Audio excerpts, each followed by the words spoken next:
بسم الله الرحمن الرحيم لا حول ولا قوة إلا بالله العلي العظيم الحمد لله رب العالمين صلى الله على سيدنا محمد وآله الطيبين اللهم أخرجني من ظلمات الوهم وأكرمني بنور الفهم اللهم افتح علينا أبواب رحمتك وانشر علينا خزائن علومك برحمتك يا أرحم الراحمين. We finished the discussion about Am, but because the end of last session we had shortage of time, I repeat a little bit the ending part of chapter 8. As you remember, this was about the difference between naskh and takhsis, between abrogation, which is naskh, and takhsis, which is to specify, to narrow down the scope of the general. So what we said was that in non-divine law, naskh is when they realize that there was a mistake. They pass a law, they make a law, but then they see there are problems. They have to modify it or they have to change it totally. But in religion, naskh is not because of realization of a mistake. From the very beginning, the legislation was made to be temporary, but was not expressed as a temporary. Sometimes there are some hints, like for example, حَتَّى يَأْتِيَ اللَّهُ بِأَمْرِهِ, something like this. So we may think that this is a permanent rule, and then we would think that it is changed. But actually, these are two legislations that one comes after the other. The first one was for a fixed period of time, and the second time comes after that. They never, conflicted on a particular time. The first was for the first period, the second is for the second period. Therefore, it's a matter of second one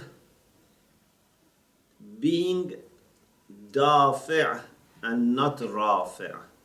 Means the second rule when comes, the first would not come.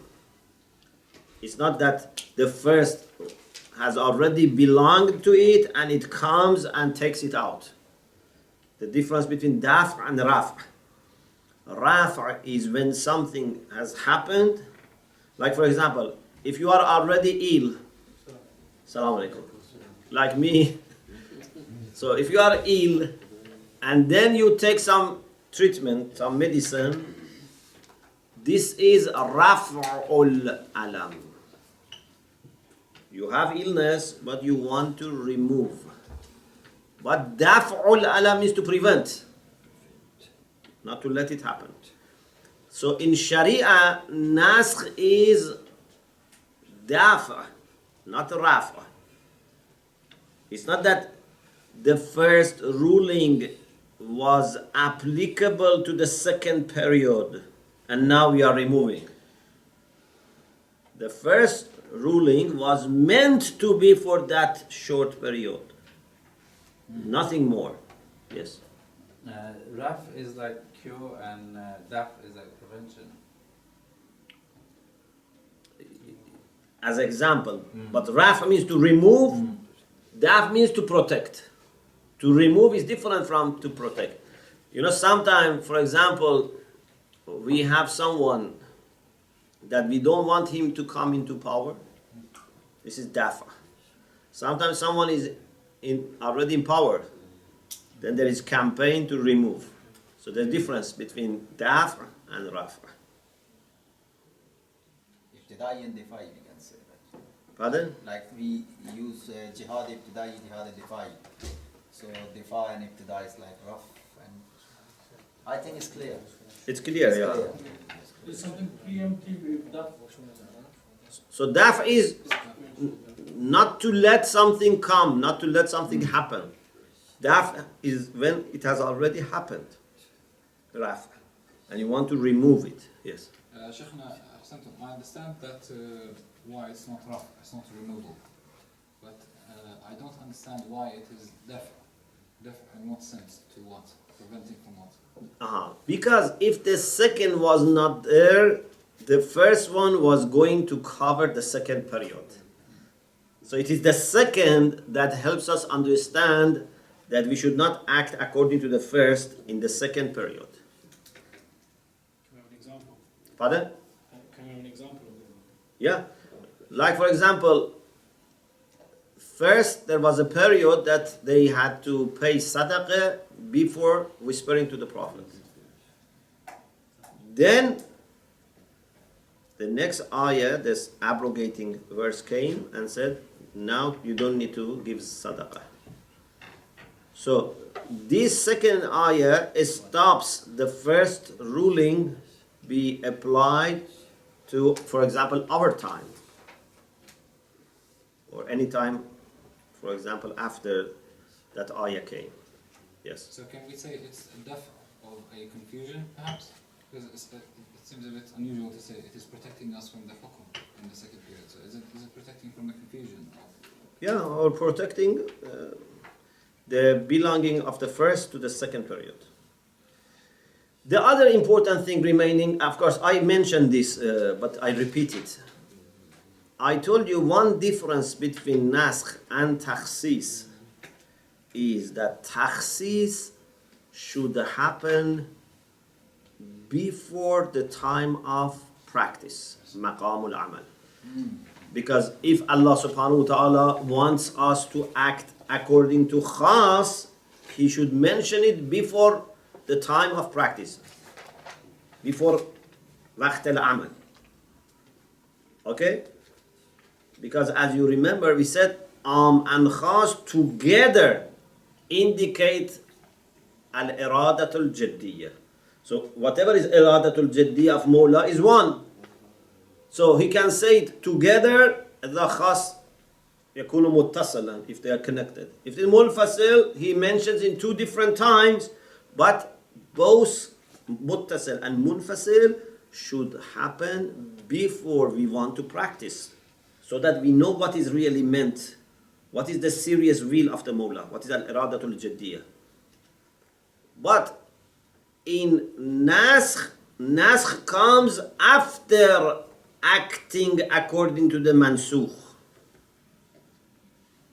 Yeah, so you have what must already acted.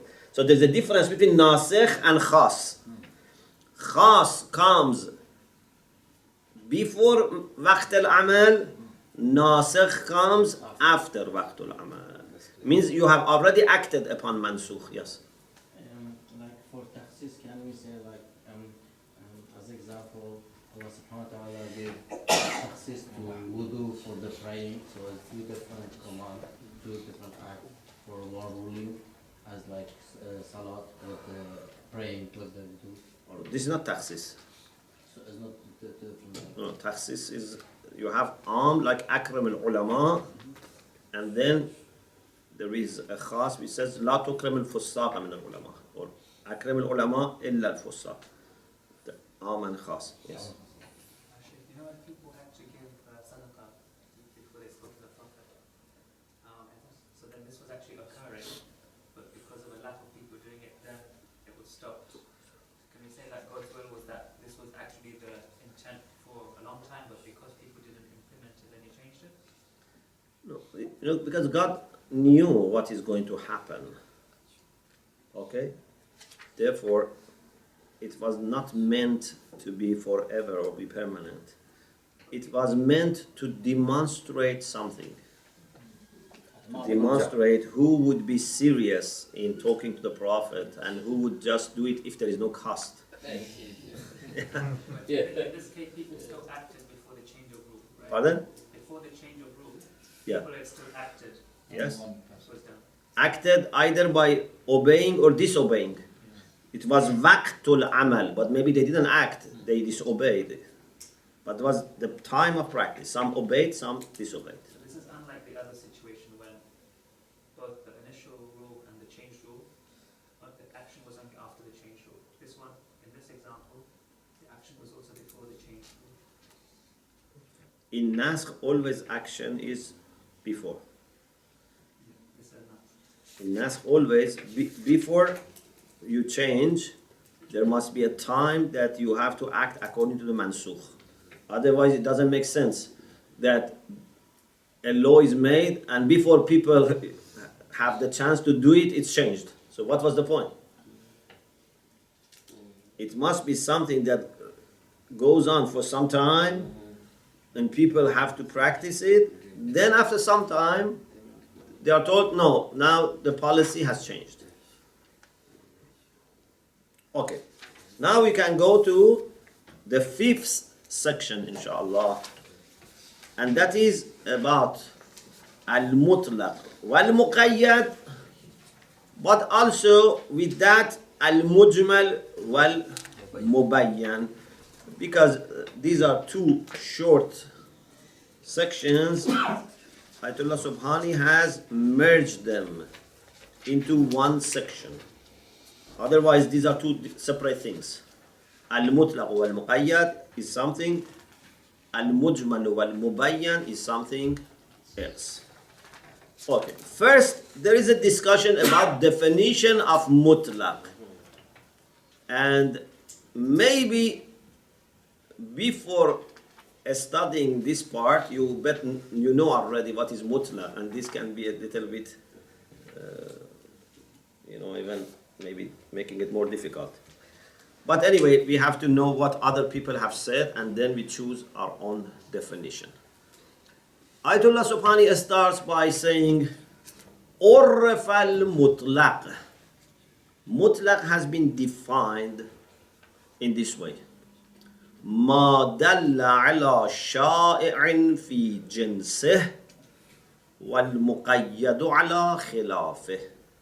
It has been said that mutlaq is what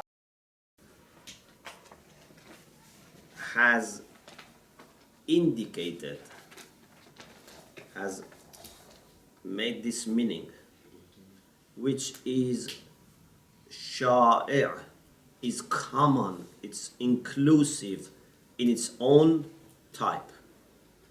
So for example, when you say raqaba, raqaba means slave. If you mean by raqaba in your statement any raqaba, sha'i' is not a specific type of raqaba. This is mutlaq. But muqayyad ala khilafi. Muqayyad is used to mean a specific type of slave. Okay? So, raqaba is a name for a general reality, a general, thing. If it is used in the way that can include any person who falls under that title, if it is possible to use it for any slave, anyone who is called raqaba in Arabic language can be meant in this sentence. So it means you have used it as mutlaq. But if you have said raqaba, and you mean by raqaba, for example, a group of, especially like believing raqaba, mu'min, or male or female, the young, old, any restriction that you bring, it makes it muqayyad. So, al-mutlaq, according to some people, is this: ما دل على شائع في جنسه. What indicates something which is common and inclusive in its own type. Muqayyad is different. And when they say ma dalla, of course they mean lafz. Dal should be lafz. Any term, any expression, linguistic expression that indicates something general, something specific. But the difference, of course, between mutlaq and am is that although lafz is mutlaq, but its itlaq is not understood from lafz. You remember? We said am is something that you understand it from a term or from a context, is linguistic. Like kul, jami, nakare fi siyaq al-nafiyah. But in itlaq, there is no term or no structure. It's muqaddamatul hikmah that helps us to understand. You remember the difference between mutlaq and am? So, madalla, they mean lafz. But how this lafz indicates itlaq, this is another issue. But it's a lafz, but indicates itlaq through muqaddamatul hikmah. And shaya means al-mutawaffar wujuduhu, whatever is possible to exist from that category, from that type. Ayatollah Subhani says, although this definition includes any lafz, any term that is used to mean, all its cases, even if it is one by one. But of course, what usuliyun are concerned with is not normal sentences. Usuliyun are concerned with those sentences or statements that indicate a religious ruling. So for us, hukm is important. Not, for example, two people speak with each other, normal, conversation, and they use mutlaq. We are not talking about that. That is a concern of the adabiyun, ahlul adab, literature. What is our concern as usuli is when a religious ruling is mentioned and the ruling has been fixed on a subject, and that subject is not restricted, is not limited, is not modified, and the speaker was able to restrict it, but still he didn't restrict it, and it's the time of amal. So we say, so he didn't mean to exclude it or specify it. So he says, therefore, it's better to define it in this way. Al-mutlaqu ibaratun an kawn al-lafz bima lahu min al-ma'na tamam al-mawdu' lil-hukm bila lihaz haysiyatin ukhra. Mutlaq is this, that the term with all the semantic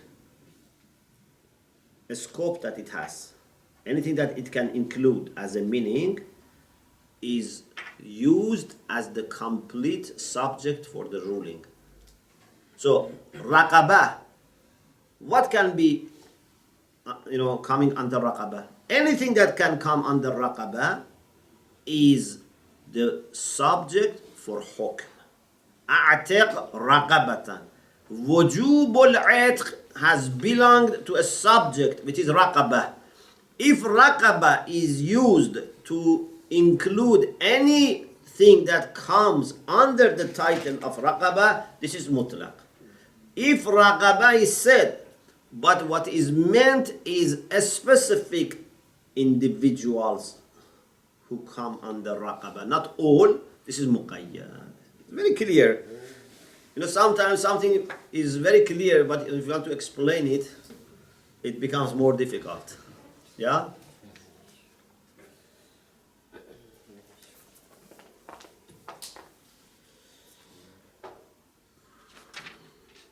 I think this is enough. We go to another issue. If you go to page 138, third line. Some books, when they talk about mutlaq, they speak of universal concepts. Something which is universal, kulli. Like raqaba. Raqaba is kulli. Insan is kulli. But he says doesn't need to be kulli. It can be juz'i. Juz'i haqiqi. You remember juz'i? Like Zayd, Amr. This is juz'i. Cannot be applied to different cases. Zayd is one person. Mutlaq can be applied to juz'i as well. Then you may say, so then what is the generality? You say, even if it is juz'i, it can have different conditions. For example, I am told Akram Zaydan. Okay, it's about Zayd, but still this is mutlaq with respect to the conditions. Akram Zaydan, in which condition? It's mutlaq. Akram Zaydan, for example, when he comes to your home, or Akram Zaydan when you visit him, Akram Zaydan when you meet each other on the street, Akram Zaydan when he's ill, or when he's healthy, when he's older than you, or when he's not old. You know, there can be many different conditions, and this itlaq includes all of them. So although Zayd is not kulli, but still there is a sense of itlaq here. And that is with respect to the conditions, or with respect to the time. You have question? Okay.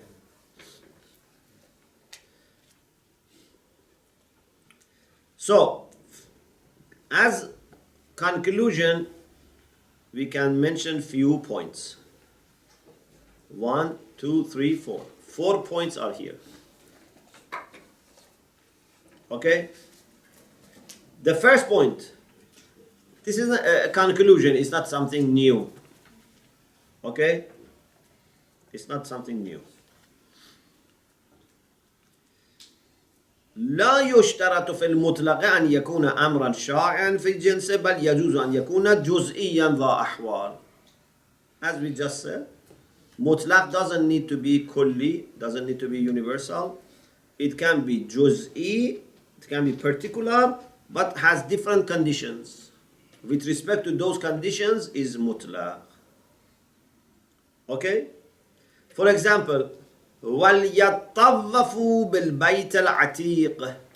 They should do tawaf of Kaaba. Okay. Tawaf of Kaaba. Kaaba is not in the sense of kulli. Kaaba is one particular place. But shall they do tawaf of Kaaba when Kaaba is covered? There is a dress on Kaaba, or it's not covered? It's silent. It doesn't limit, it doesn't specify.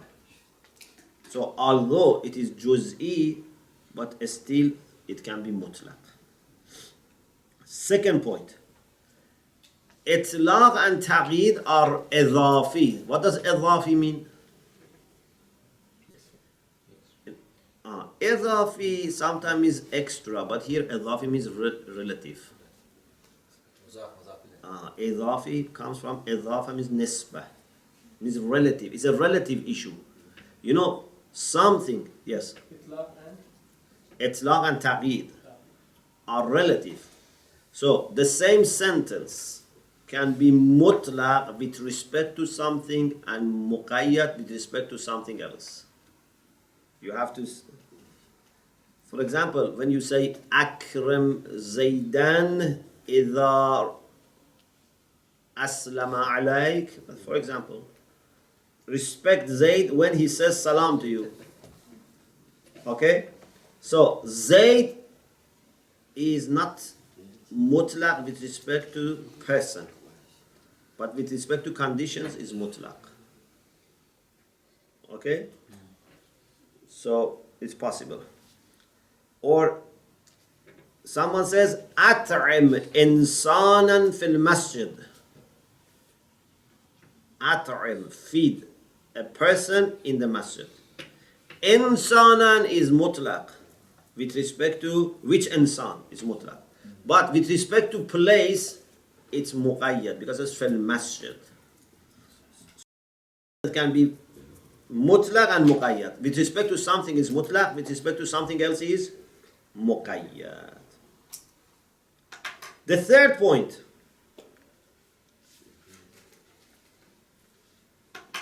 the common, the famous definition of mutlaq, was talking about lafz, that lafz indicates itlaq. But the most accurate way of expressing it that in umum, lafz indicates generality.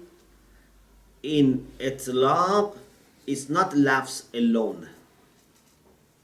The fact that lafz is not restricted, while the speaker was able to restrict, and he has the niyyah of expressing himself, and it is time of action, shows that he didn't mean to restrict. Otherwise, he would have restricted it. This is muqaddamatul hikmah. So, يظهر من التعريف المشهور أن الإطلاق من المداليل اللفظية. What appears from common definition is that itlaq is a linguistic meaning, something that is understood from lafz. Yeah, but careful examination shows us that al-haqqu anna al-itlaq min al-madalil al-aqliyah. Itlaq is something that we understand rationally. It's true that there is a term here, raqabah. But how did you understand itlaq of raqabah? Through muqaddamatul hikmah, which are rational. There is no term like kul and jami that shows that. The fourth point, إذا كانت حقيقة الإطلاق دائرة مدار كون اللفظ تمام الموضوع من دون اشتراط أن يكون الموضوع اسم الجنس أو النكرة أو معرفا باللام فنحن في غنى عن إفاضة القول في حقائق تلك الأسماء. Ayatollah Subhani says, because we said that itlaq depends on a term being used in its entire meaning. Any raqabah. We said this is the meaning of itlaq. So we don't need to talk about different things that scholars have mentioned, about, for example, ismul jins, about nakara. We don't need to talk because our discussion is general. But he says, still, it's better to mention this because some people have defined itlaq by referring to these terms.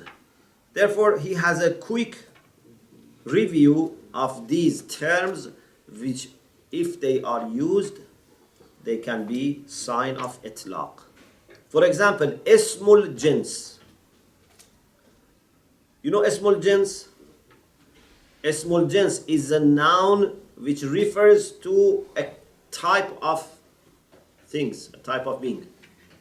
Like, for example, you say raqabah, this is ismul jins. You say rajul, you say kitab, you say qalam, you say Medina, not al-Madina, Medina. These are asma'ul ajnas. These are the names that refer to different types of things. Okay? Before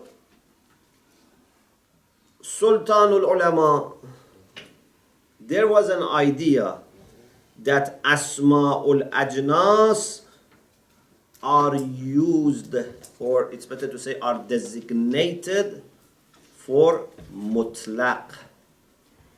So before Sultanul Ulama, they had the idea that raqabah means raqabatan mutlaqatan. So they were putting itlaq inside the meaning of raqabah. What does raqabah mean? Raqabah mutlaqah means general raqabah. Raqabah which is not specific. But Sultanul Ulama said something important, and after him other people also accepted, that itlaq is not part of the meaning. Raqabah doesn't mean a slave which is absolute. or is general? Raqaba means a slave. Itlaq or taqyid are not part of the meaning. Raqaba just refers to that reality of being a slave. Whether it is used as mutlaq or muqayyad has nothing to do with the literal meaning of raqaba. And this is why it can be used for both. You can say raqaba and you mean any raqaba. You can say raqaba and you mean raqaba mu'mina. No problem. Because the term by itself is more general. Yes. Sheikh, can you remind us who is Sultan al-Ulama? Sultan ulama is one of the ulama that I think it was in the time of the Safavids, and he has good commentaries on some Usul books, and also on some fiqh. If you go to the old books, especially, you see some of the margins. Comments on the margins are by him. That was his name. No, he's not the king of. No, this is a title. The title. It's a title. His exact name I don't remember now, but because he was a very great scholar, so they called him Sultan al-Ulama, means like master of the ulama. Sultan, doesn't mean king only. It can be Sultan means sovereignty or sovereign. Actually, it can be also sovereignty. Sultan can be master. It's a master. So, before him, the idea which was very common was that raqaba is designated for raqabiyya mutlaqah, in the way that itlaq is part of the meaning. But after the research that Sultan al-Ulama did, it has become common idea among Usuliyun that it is designated for mahiyya al-mu'arrat an kull qayd. Mu'arrat means separated. Oryan, Oryan means nakedness. We say like naked eye. Yeah. So al-mahiyya al-mu'arrat means mahiyya which is free, which is separated from any attachment, any qaid, any modifier. Is it clear? Even the qaid of itlaq is not inside it. Because if the qaid of itlaq was inside, then you had problem when you say raqabat al-mu'mina. Then it becomes majaz. If the qaid of itlaq was there, it becomes majaz when it is used for muqayyad. Is it clear? Yes. So, when we say asad, lion, insan, human being, baqar, cow, these are designated for mahiyya, for that quiddity, nature, free and empty from any modifier. Just asad, lion. What type of lion, condition is not included? Is not included and is not also excluded. Just lion, nothing more, nothing less. Nothing to be added, nothing to be excluded. Just lion. And therefore, this is why you can use it easily for any scenario, whether it is mutlaq or muqayyad, you can use it. Okay? This is ismul jins. Alamul jins. In Arabic, this is something, a kind of maybe exception. In Arabic, there are some nouns which are used in the same sense as ismul jins, but they are considered as ma'rifah. They call them alamul jins. It's alam, it's ma'rifah, but it doesn't refer to one particular case. It's like just ism jins. For example, you have Asad and you have Osama. Asad is ismul jins and doesn't refer to any particular Asad. And if you want to use it as mubtada, you have to bring alif and lam or something like this, because nakare without any limit or specification cannot be used as mubtada. But Osama, although has the same meaning as Asad, doesn't need alif and lam, as if it is ma'rifah. These are, kind of exceptions in the language, or you can say these are,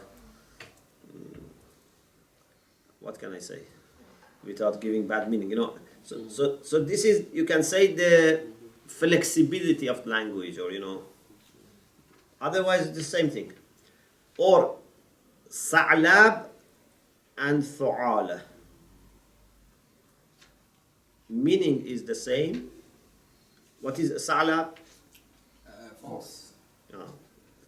So if you say sa'lab without alif and lam, you cannot start the sentence with sa'lab because it's not ma'rifah, it's nakara. But thu'ala is like alam. You can use start sentence with su'ala without alif and lam. Like a name. Although the meaning is the same, again doesn't mean which fox, it's any fox.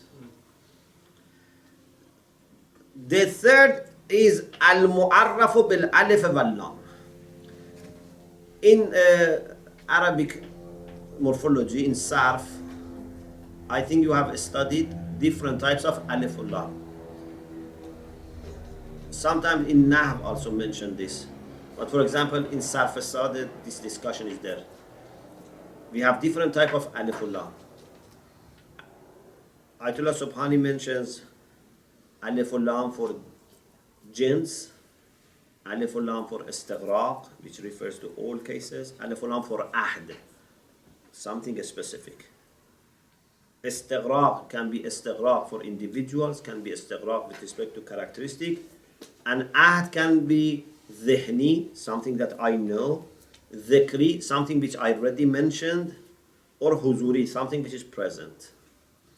When we say hadha rajul, this alif and lam is ahd huzuri, because this rajul is here. Kitab, like al-kitab, this alif and lam is huzur. Sometimes is something that we were talking about. For example, the ra'aytu rajulan faqultu lirrajul. I saw a man and I told the man. Means the one which we just talked about. This is zikri. And sometimes it's zehni. Someone that we were talking about and we have familiarity with it, and then I say ar-rajul. Al-alim told me this. Al-walid, that parent that we were talking about, and we know. In any case, if a kind of jins comes with alif and lam jins, like at-tamratu khayrun min jaradah. At-tamra, date, a date, is better than this insect.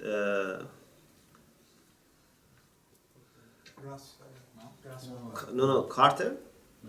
Malach. Grasshopper? Pardon? Caterpillar? No. Lice.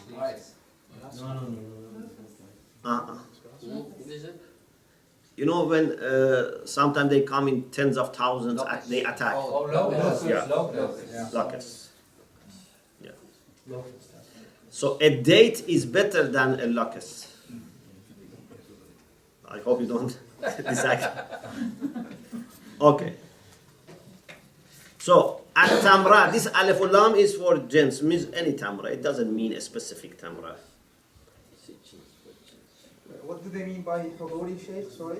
Huduri, like say, hada rajul. This is a rajul who is present. Okay. Yeah. Al-rajul, al-kitab. Nakara. Another case which has been mentioned as mutlaq is nakara. But Ayatollah Subhani says there is a difference of opinion about usuliyun about nakara. Is nakara designated for al-fard al-muraddad, for a case which is not specified, or it is for the nature when it is one. In other words, when we say, for example, rajulan or rajulun or raqabatan, does it mean one instance of that mahiyya, a slave or human being or man? Or does it mean al-fardul muraddad? Any person, like something that can be going around. Al-fardul muraddad. I don't know if there is any term for this in English. It's an instance which is not specified and therefore can be used to refer to any instance. Al-fardul muraddad. The problem with al-fardul muraddad is that it's not just one. It has to be not specified. And therefore you cannot use it when it is specified. Like for example, if you say a dubious person, when you say a dubious person, mashkuk, then when it is ma'lum, you cannot say this is dubious. So, اختلفت كلمة الأصوليين في أن النكرة هل وضعت للفرد المردد بين الأفراد أو موضوعة للطبيعة المقيدة بالوحدة. The opinion, the word of the Usuliyun is divided here. Some say nakara is designated for fard, instance, individual, which is al-muraddad bayn al-afrad, is not known. It can be any. Okay? So they say this is the meaning of nakara. A fard which is not specified. So they put this muraddadiyya in the definition. But the other view is it is designated for tabi'ah al-muqayyadati bil-wahda, means one instance of that mahiyya. One instance. One is different from muraddad. Yes. So when we say qalamun, for example, that's muraddad. No. Because it's... When you say qalamun, means one qalam. According to... Pardon? It can be any qalam. Yes. Yeah. But it's one. Yeah. So what do they mean? For example, If you say any qalam, then I say, I want to give you this. You say, no, this is not any qalam. This is one qalam. Someone said a funny story. Of course, in Farsi it makes more sense. He said, we went to a restaurant, we were traveling, and it was written that this restaurant is open anytime. همه وقت باز است. همه وقت means anytime it's open. So he said we went inside, there was no one, but still we sat. Then they saw us, they came, they said it's closed. He said, you have written همه وقت. He said, this is همه وقت. This is not همه وقت. What they meant is that, for example, for lunch, for dinner, for breakfast. So they didn't mean any time. This is a joke, but we can use it for this also. That if you say any person, then if this any is put inside, then I cannot use it for one specific person, because the person can say, this is not any person, this is one person. Do you understand the difference? Yes. Okay. So, muraddad is any. And this any has gone inside the meaning. Therefore, you cannot use it for one specific case. You see how usul can sharpen your mind. Yeah? Those who study usul and understand it, their mind becomes very sharp, inshallah.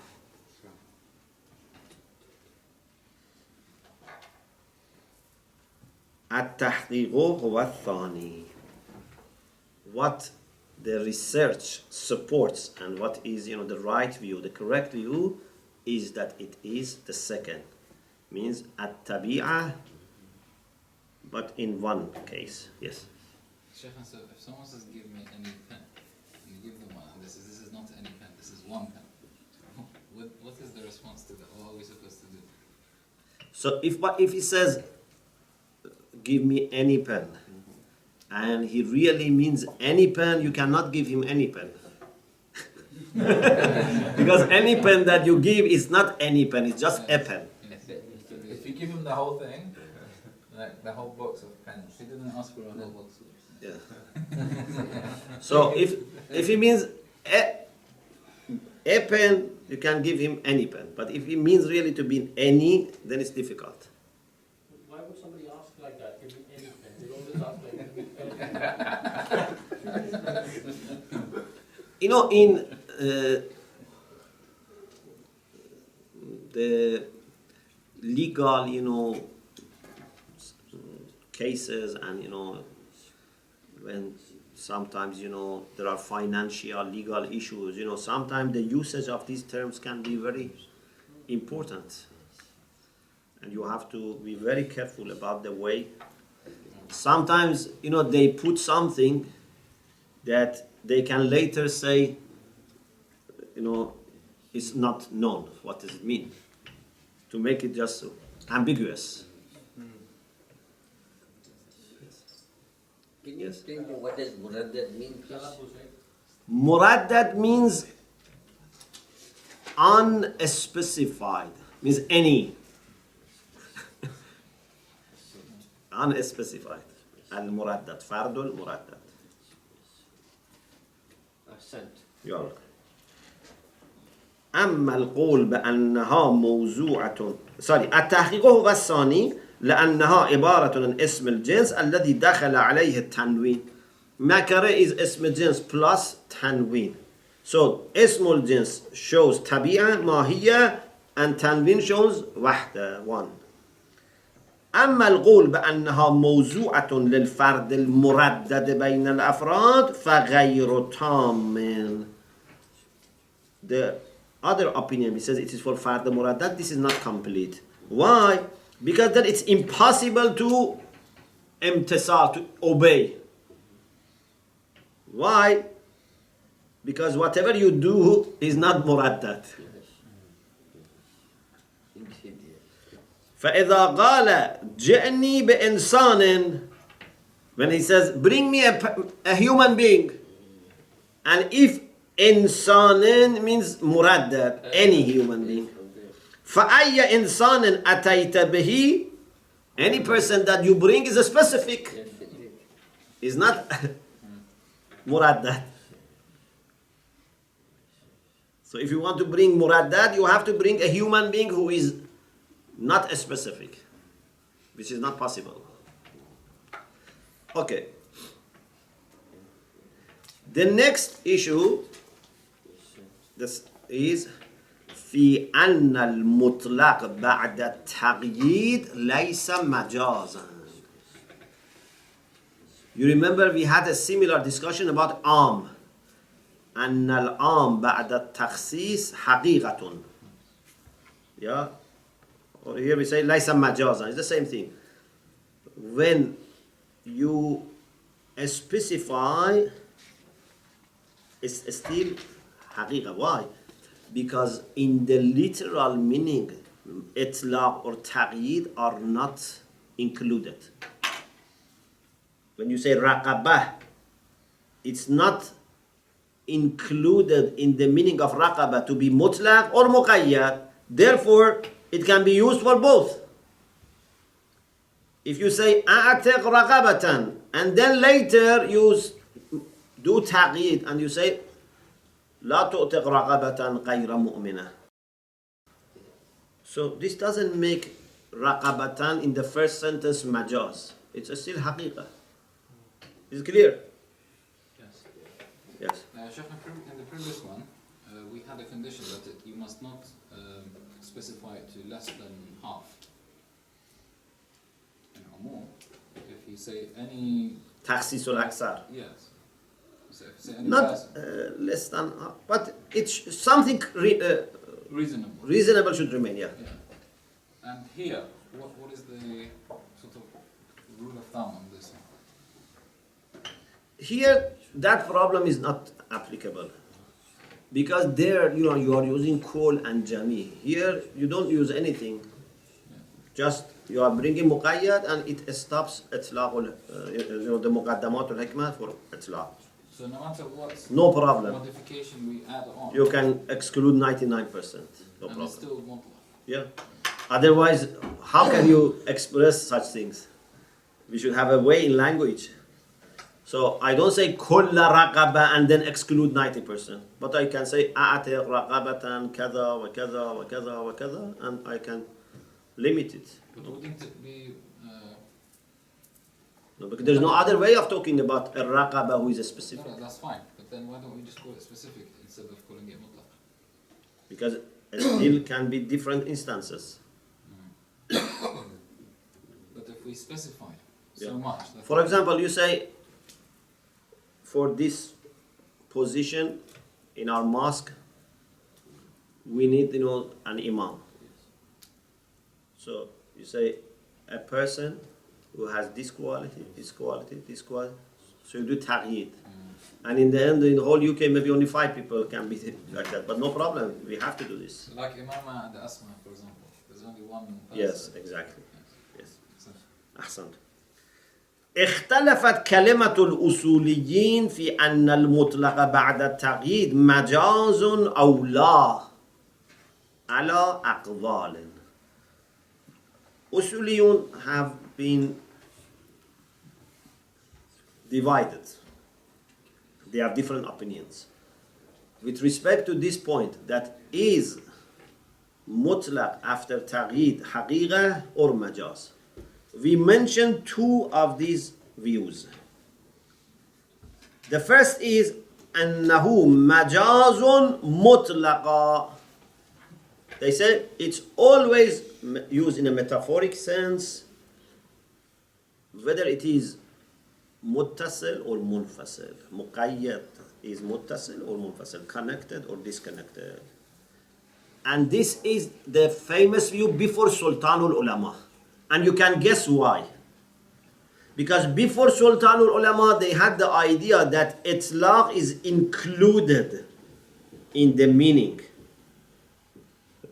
Raqaba means raqabiyya mutlaqah. They had this idea. Therefore, if it is used for muqayyad, it becomes majaz.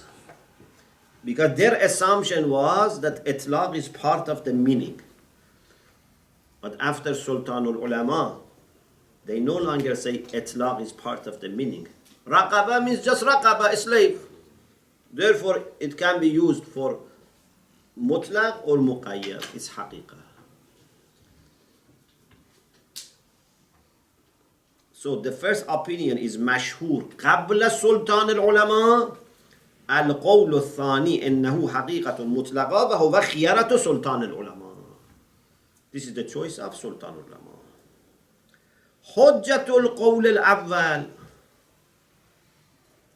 The argument, the proof of the first view is أن مقدم الإطلاق هو الشيوع والسريان. وقد قيل في تعريفه ما دل على شائع في جنسه وبالتقييد يزول الشمول والسريان فينتج المجازية. They say mutlaq means shumul. Very maybe more simple than this is that they take itlaq as part of the meaning. Before Sultan Ulama, they took itlaq as part of the meaning. So when itlaq is taken away, then it is majaz, because part of the meaning is taken away. If you say alim, and then you mean by alim just a human being, not a human being who has knowledge. This is majaz. If you say parent, and you take from it having a child, then this is majaz. Because part of the meaning of parent is to have a child. So, before Sultan al-Ulama, the idea was that Asma'ul Ajnas mean instance plus itlaq. Tabi'ah plus itlaq. Therefore, if itlaq is taken away, it's majaz. But, yes. I'm sorry, I might be asking a very silly question. What's the meaning of majaz, please? Metaphoric. Metaphor. Of course. Yes. Sorry, Opposite to haqiqah. I just forgot it. والحق أن التقييد لا يوجب مجازية المطلق. The right opinion is that it doesn't make it metaphoric. Why? Because as we said, it's not part of the definition of اسم الجنس to refer to itlaq. Whether it is mutlaq or muqayyad is external. التقييد لا يوجب مجازية المطلق سواء كان المطلق موضوعا للشائع أم لنفس الماهية المعرات عن كل قيد. Whether mutlaq is designated for shaya or for only mahiyya separated from any qaid. Why? Because as we said before, تخصيص العام بالتخصيص المتصل والمنفصل لا يستلزم مجازيته. Because the same way that we said the meaning of عام after خاص is still حقيقة, it's not majazi, here is the same. But I think it's easier to say that since, maybe this way is easier, since itlaq and taqyid are not part of the meaning, therefore if it is used for mutlaq it's haqiqah, if it is used for muqayyad it's also haqiqah. If one of them was inside the meaning, the other one would become majaz. But none of them is there. Whether you say a'tiq raqabatan or you say a'tiq raqabatan mu'minatan, raqaba is haqiqi.